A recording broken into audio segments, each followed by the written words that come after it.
आज के जमाने में इंसान की हैसियत उसके फोन से पता चलती है। अगर किसी के पास आईफोन है तो लोग उसे सम्मान देते हैं।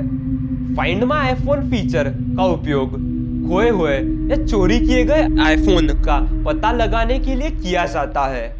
लेकिन क्या होगा अगर ये आईफोन किसी खतरनाक या भूतिया जगह पर पहुंच जाए? क्या आप उस फोन को पाने के लिए अपनी जान जोखिम में डालेंगे? Hello everybody and welcome to my channel Scarescape stories. इस कहानी का नाम है find my iPhone horror story. दो दोस्त नितिन और आकाश एक रेस्टोरेंट में पार्टी कर रहे हैं। वो अपना खाना वगैरह खाकर बिल्कुल एंजॉय कर रहे हैं। डिनर के बाद वो दोनों अपने घर जाकर सो गए। ज्यादातर लोगों की तरह नितिन को भी सुबह सुबह अपना फोन चेक करने की आदत थी।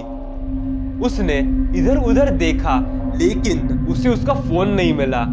वो घबरा गया और अपने कपड़े या पैंट की जेब वगैरह चेक करने लगा।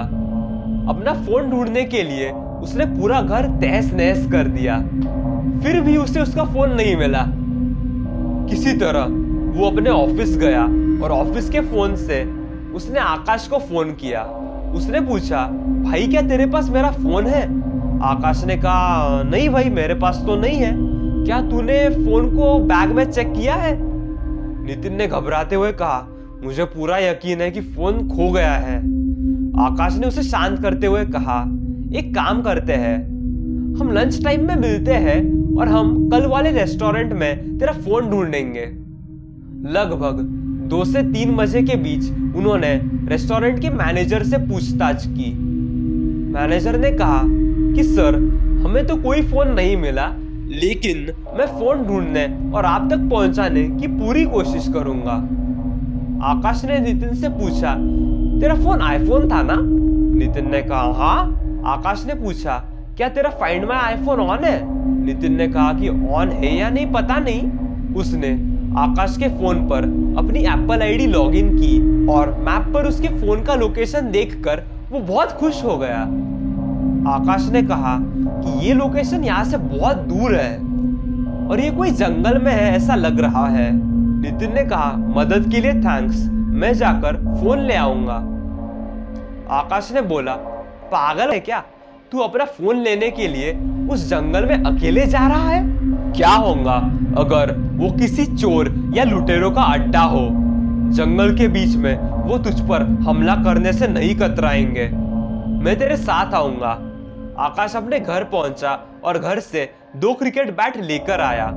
उसने एक बैट नितिन को देते हुए कहा, उम्मीद है हमें इसका इस्तेमाल करने की जरूरत नहीं पड़ेगी। उन्होंने जंगल की ओर अपनी लंबी यात्रा शुरू कर दी। वो बहुत समय से कच्चे रास्ते पर से जा रहे थे, इसलिए उनके लिए गाड़ी की गति तेज करना कठिन हो रहा था और उन्हें वहां पहुंचने में बहुत समय लग रहा था। उन्हें दूर से 4 या 5 टूटे फूटे मकान नजर आने लगे। सभी मकान बहुत बड़े थे। आकाश ने कहा कि फोन इनमें से किसी एक घर के अंदर कहीं है। शाम हो चुकी थी। जंगल में बिल्कुल पिन ड्रॉप साइलेंस था। उन्हें केवल दूर से झिंगुरों की आवाज सुनाई देती है। वो धीरे धीरे एक मकान की ओर बढ़े और उन्होंने दरवाजा खटखटाया। किसी ने दरवाजा नहीं खोला। आकाश ने 3-4 बार दरवाजा खटखटाया।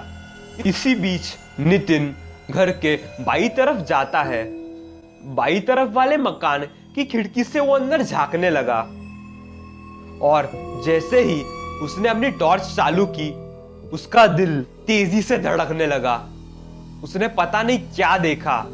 एक अजीब सा जीव या जानवर घर के सामने वाले कमरे में था और टॉर्च की रोशनी पड़ने पर वो घर के अंदर भाग गया। मुश्किल से वो इस जीव को 1 या 2 सेकंड ही देख पाया। वो आकाश की ओर दौड़ा। उसकी सांसें बहुत तेज थी। उसने बोला, भाई मैंने उस घर के अंदर किसी को देखा। 1 सेकंड के लिए उसने मेरी तरफ देखा और वो सीढ़ियों से ऊपर भाग गया। वो बहुत अजीब था और उसकी त्वचा हरी थी। मेरी तो मानो जान ही निकल गई थी।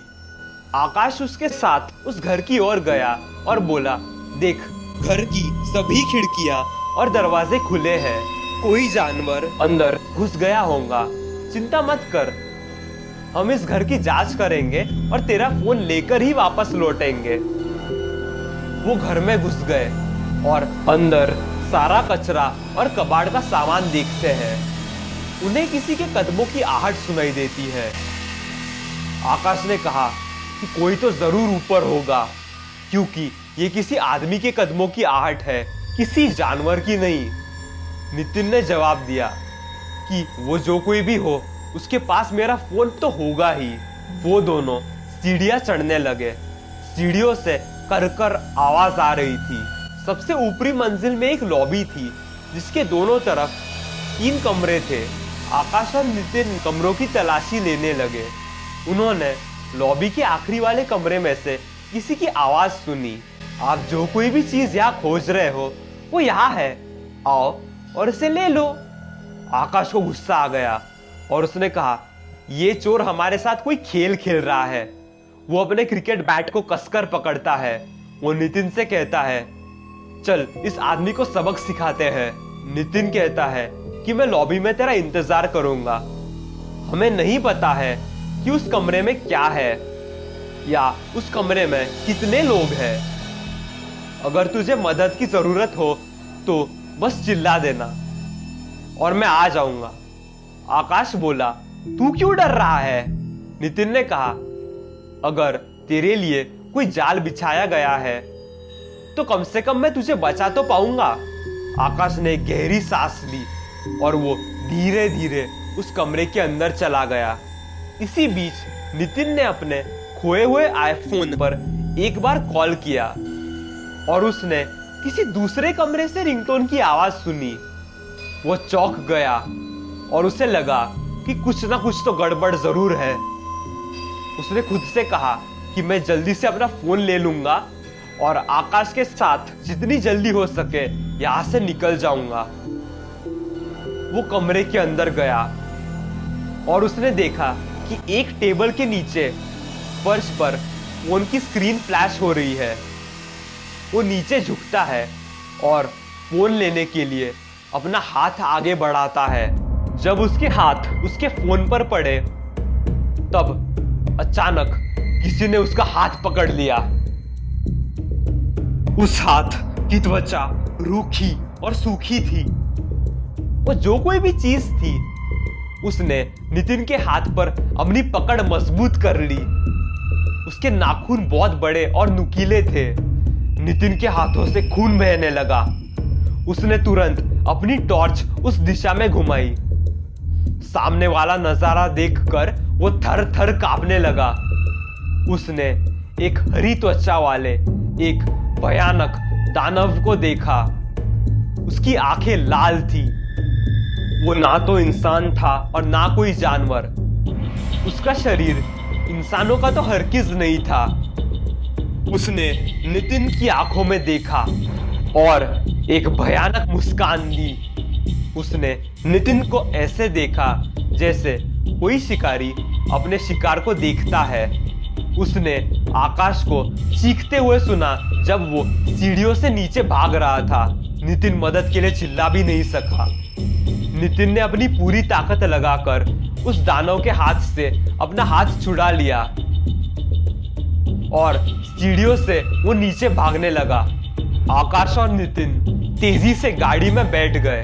आकाश ने उस दानव को घर की छत पर चढ़ते देखा। आकाश ने नितिन से पूछा, ये क्या है बे? नितिन ने कहा, चल जल्दी गाड़ी भगा, नहीं तो ये हमें खा जाएगा। आकाश ने गाड़ी की गति तेज की। जब वो तेजी से जा रहे थे, उन्हें एक भयानक दहाड़ सुनाई दी जो पूरे जंगल में गूंज रही थी। अपने घर की लंबी यात्रा के दौरान उन्होंने एक शब्द भी नहीं बोला। वो दोनों एक गहरे सदमे में थे। आकाश नितिन को उसके घर छोड़ देता है और वो भी अपने घर चला जाता है। करीब 5 दिनों बाद जब नितिन सोने की तैयारी कर रहा था, उसने लाइट बंद कर दी और वो सोने ही वाला था। उसे आकाश का फोन आता है। वो दोनों कुछ देर बात करते हैं। नितिन का कहना है कि मैं उस दानव को मेरी ओर देखने का दृश्य कभी नहीं भूल सकता।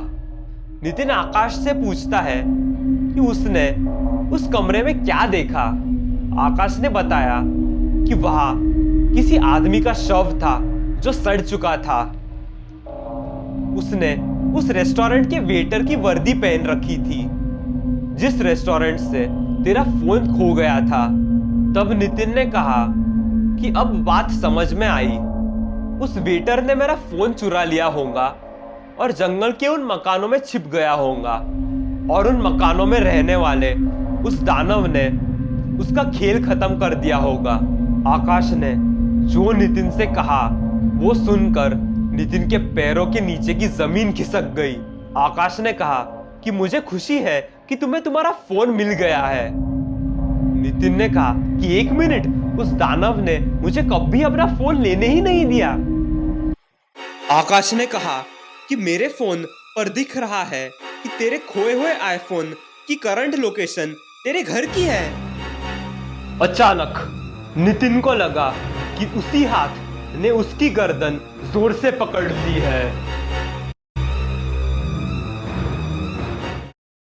उम्मीद है आप लोगों को भी ये कहानी पसंद आई। कहानी पसंद आई तो hit the like button, comment करिए और सब्सक्राइब कीजिए for even more haunted videos.